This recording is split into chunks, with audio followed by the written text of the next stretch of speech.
চট্টগ্রামের ফটিকছড়িতে গরুসহ চোরকে আটক করা হয়েছে। চট্টগ্রামের ফটিকছড়ি দাঁতমারায় জনতার হাতে 3টি গরুসহ রহিম এবং রহমতুল্লাহ নামে 2 চোরকে আটক করেছে জনতা। সোমবার ভোরে 2 নং দাঁতমারা ইউপিতে এই ঘটনা ঘটে।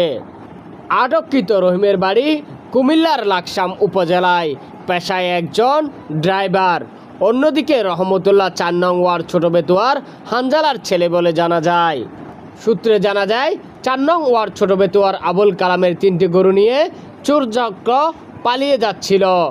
স্থানীয় জনতা তাদেরকে দাওয়া দিয়ে বুসপুর থানা এলাকা থেকে গাড়িটি আটক করলে সঙ্গে থাকা 2 জন পালিয়ে গেলেও রহিম নামে গাড়ির ড্রাইভার আটক হয়। ড্রাইভার রহিমের তথ্য অনুসারে স্থানীয় চোরচক্রের সদস্য রহমতুল্লাহ আটক করে জনতা। বুসপুর থানাধীন দাঁতমারা তদন্ত কেন্দ্রের ইনচার্জ নাজির হোসেন জানিয়েছেন, আমাকে ভোরে জানিয়েছে, আমি থানায় হস্তান্তর করতে বলেছি।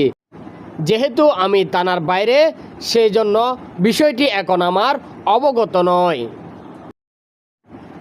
এদিকে উত্তেজিত জনতা গাজী ট্রান্সপোর্ট কোম্পানি নামক লিমিটেডের এই চোরচক্রের গাড়িটিকে আগুন ধরিয়ে দিয়ে বলে জানা যায়।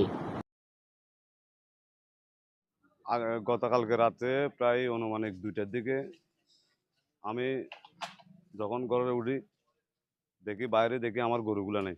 তখন থেকে আমি এদিকে তো কোনো দিকে পাইনি। এই আমার এখান থেকে একটা লোক ফোন করছে যে এখান থেকে একটা লোক ফোন করছে ভাই ওইখানে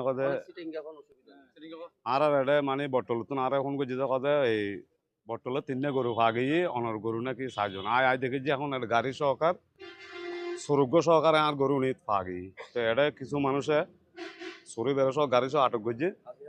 এখন খাজিরাট বাজার যাই বলে নাকি তারা ধরিয়ে নি গরু সহকার। তখন এটা তারা জিল্লা করা এলেন আর কি